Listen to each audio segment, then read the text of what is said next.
Ashama akkam jirtu daawwattoota fi hordoftoota maatii chaanaal keenya Dambal HD bakka jirtanitti nageenyi rabbii guddaa isin bira haa jiraatu jecha guyyaa har'aa guyyaatti mana keessan teessanii bilbiluma keessanii qarshii 150 hanga 400 akkaataa kamiin hojjechuu dandeenya kan jedhu isin barsiisuufan dhufe jechuudha. Wanni kun qabatamaadha. Ofii koo kanan hojjedhe ragaa qabatamaa isaa waliin qabadheetiin isin dhufeetiin jira jechuudha. Ani ofii koo guyyatti qarshii 500 amma 700 nan dalagaa. Kanas ragaa qabatamaa bilbila koo irraa isinittiin agarsiisa jechuudha.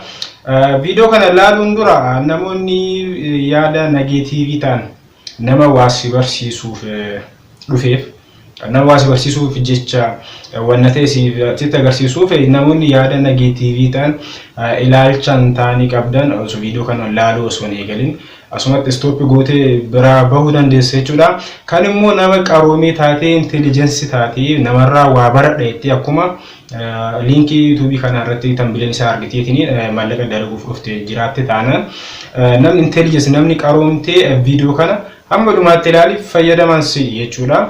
Namni garuu yaada negatiivii qabdeetiin bakka ilaalchan taane keessa namni akkasii jirtan video kana osoo ilaalin asumatti dhaabiti bira baayisiin jedha.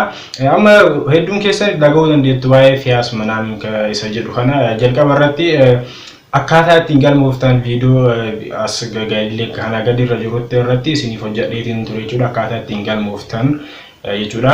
Amma immoo icciitii isa guddaa akkamitti bilbiluma keetiin erga galmooftee booda guyyatti qarshii 400 hamma 900 hojjettee kan jettanis jirtanii sababa gara inboxiif gaafiin baay'inaa dhufe video kana isiniif qopheesse jechuudha.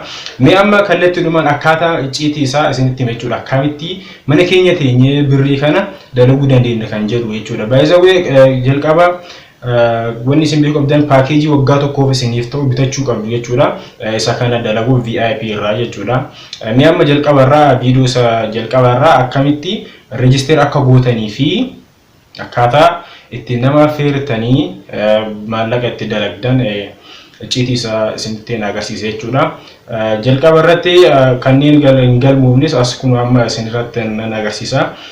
Linkii isaa argachuu dandeessu description box video kana jala yookaan immoo comment isa jalqaba irratti ni argattu jechuudha.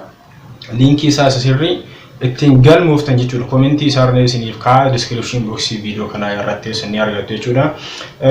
Gama jalqaba erga login itti gootanii fakkeenyaaf jalqaba irraa isinitti agarsiisu akkaataa ittiin register gootan jalqaba irraa stepis jalqaba irraa isinitti agarsiisa hamma dhumaatti maallaqa ofii koo dalageef akkaawuntii koo irra jiru waliin qabee hunda isaa takka takkaan isin agarsiisa jechuudha.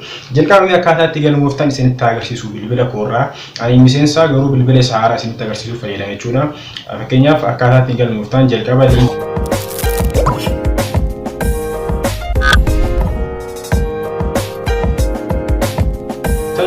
linkii isaa comment jalatti description box video kana irratti isin argattu. Lakkoofsa bilbilaa keessan immoo duwwaa 9 sun taane 9 irraa eegaltanii galchuu jedhu 9 jettanii galchuu 9 12 99 19 nama akkanatti galcha. Verification code immoo verification code kan isin argattan video isin argattan isa graphics argaa jirtu miti isa cinaa jiru kana graphics kan jedhu kana isa kana jechuudha. Isa kana uttu as biratti jechuudha. Bakka graphics kana TP kan jedhu kana goota jechuudha. Step sadaffaa kana immoo akkuma inni jirutti irra darbitu jechuudha. Step sadaffaa password keessan immoo password cima ofii barbaadan galchuu dandeessu. 1 2 3 4 5 6 waan isin agarsiisuuf ta'u jiruuf akkasitti galchaa zimleetiin itti akka 2 3 4 5 sana booda as biratti register in gootu. Warroonni haaraa galmaa'uu barbaadan warroota haaraaf jechuudha. Kunaanii kana isinitti agarsiisuuf malee ofii koo haaraa ta'e miti jechuudha. Kazaan as biratti register ishee jettu kana register gootu jechuudha. Successful isiniin jedha. Erga register gootaniin booda immoo password keessan galchaa isiniin jedha. Password fi bifa haaraan lakkoofsa bilbilaa ittiin sareef galmooftan jechuudha. Fakkeenyaaf nan galchaa as biratti 9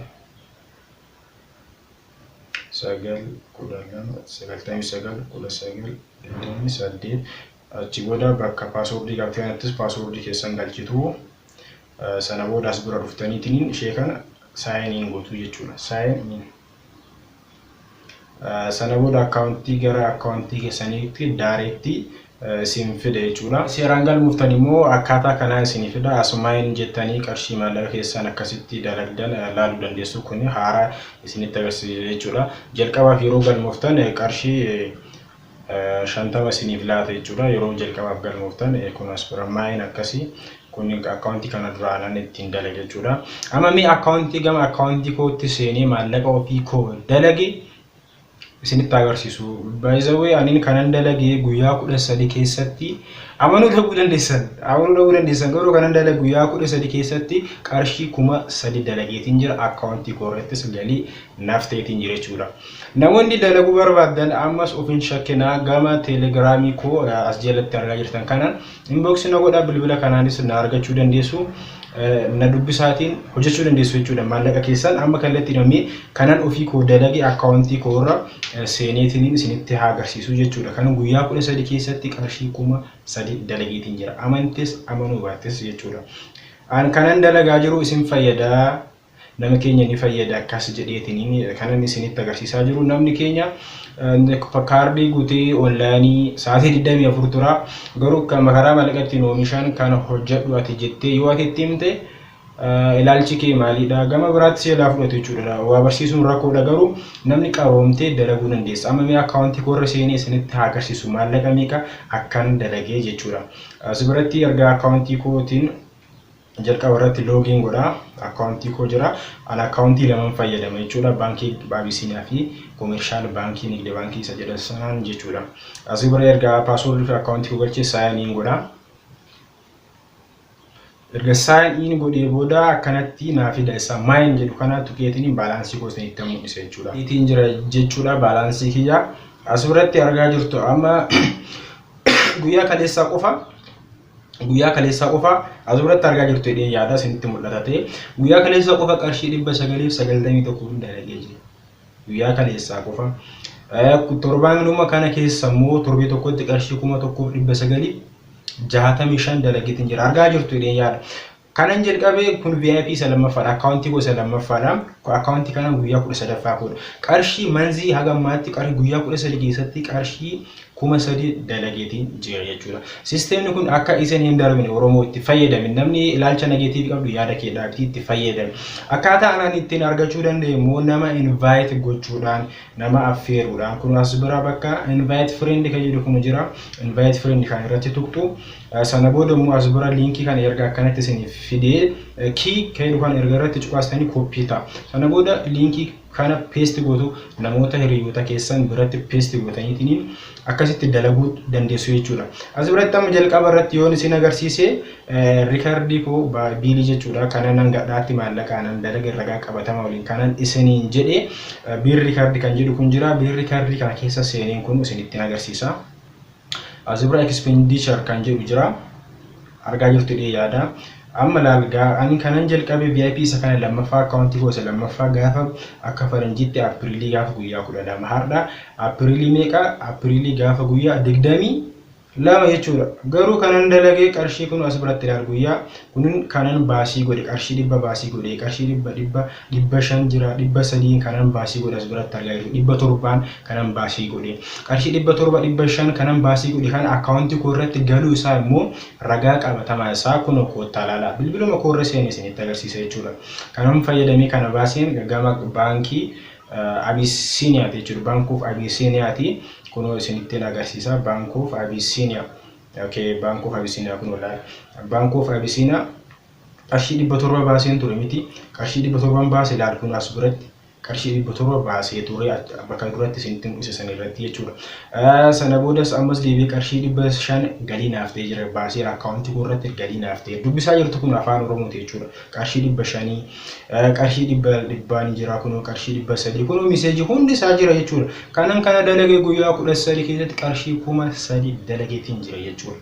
kana isin barsiisuuf kan dhufe namoonni yaada biraa qabdan isa video kana ilaalaa isin jedheen jira amma yu commentii badaanan argaa waanan tureef jechuudha kanaan alatti website illeen biroos hedduutu jira kan sistema kana maallaqa karaa gabaabaan ta'etti maallaqa kee ittiin oomishuu dandeessu baay'eetu jira kana isin barsiisuuf kan dhufe jechuudha akkaataatti galmooftanis jira asumarratti amma birrii qarshii 1,000tu jira miti akkaawuntii koo kanarra jechuudha akka argaa jirtanitti qarshii 1,000tu jira kan guyyaa kaleessaa jechuudha kun kan guyyaa kaleessaa baaseetiin akkaataa inni ittiin sistema isaa isinitti agarsiisu akkaawuntii koo irratti baaseetiin isinitti agarsiisa jechuudha as biratti withdraw kan jedhu jira withdraw kan jedhu kana tuqxu jechuudha erga withdraw kan jedhu kana tuqxanii bank akkaawuntii kan jedhu jira as biratti bank akkaawuntii tuqxu cash withdrawal account jedhamti as biratti inni kun akkaawuntii kan koo kan Abisiiniyaati jechuudha Abisiiniyaati qarshii 1,000 baasuu barbaadatan as biratti qarshii 1,000 nan galchaa qarshii as biratti qarshii 1,000 galcheetanii withdraw godhee isinitti na agarsiisu jechuudha